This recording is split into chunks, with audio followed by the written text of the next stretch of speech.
L'incorporation de la drèche des brasseries dans l'aliment lapin est un impératif absolu pour toutes les personnes qui produisent l'aliment lapin. Pourquoi? On a dit dans la première partie de cette formation que la formulation d'un aliment lapin doit prendre en compte, d'une part, les normes qui vont maximiser la productivité du cheptel et d'une autre part, les normes qui vont maximiser la santé du cheptel. Ça veut dire que pour chaque norme, il y a des matières premières spécifiques qui doivent être utilisées pour un meilleur rendu. Alors, dans quelle catégorie est-ce qu'on va classer la drèche des brasseries et pourquoi il faut l'utiliser? Alors, avant d'y arriver, commençons par nous accentuer sur la composition de la drèche des brasseries.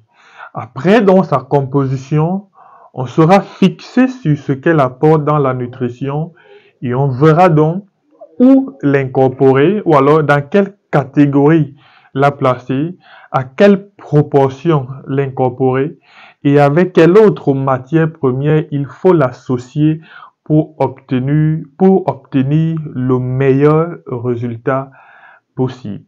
Alors, pour ce qui est de la composition de la drèche des brasseries, notons qu'elle est constituée de 15% de cellulose brute.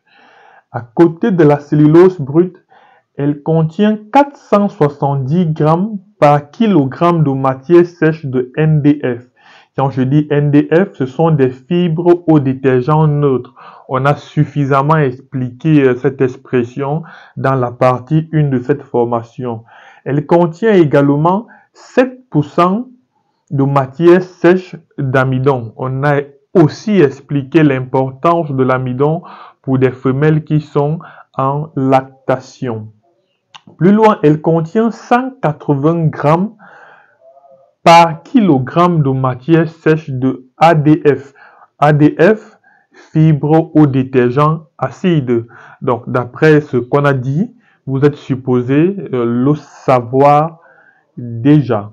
La drèche des brasseries est également très riche en lysine, même si à cause du procédé de transformation de ce dernier, cette lysine devient peu digestive, ce qui devient encore un avantage parce qu'on a besoin des fibres, on a besoin de ce qui sera non digestif pour la meilleure santé du lapin.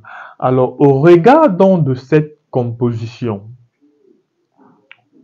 on va revenir sur le tableau qui nous présentait les normes qu'il faut respecter pour maximiser la santé d'un cheptel. Ces normes étaient essentiellement basées sur des proportions en lignine, en ADF, en cellulose, en NDF. Et tous ces éléments donc ne se retrouvent que dans la drèche des brasseries. Ceci dit donc, pour la meilleure santé d'un cheptel de lapin, pour bénéficier ou alors pour avoir les fibres, la quantité de fibres non digestives qui sera nécessaire au bon fonctionnement du transit digestif de l'intestin du lapin, il faut à tout prix la drèche et des brasseries. Dans d'autres environnements, on aura la luzerne, on aura l'orge, on aura le colza. Mais n'ayant pas toutes ces matières premières dans notre environnement, on va donc recourir à la drèche des brasseries qui jusqu'à l'heure actuelle reste la seule matière première la plus riche en cellulose. Et nous savons tous que le besoin en cellulose des lapins varie de 15% à 12% en fonction du stade de développement physiologique.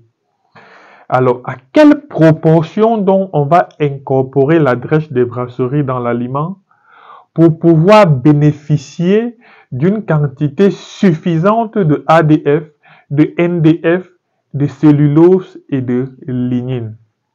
Ça, c'est la question donc que nous allons répondre lorsque nous serons en train de pratiquer en formulation des aliments. Over to you.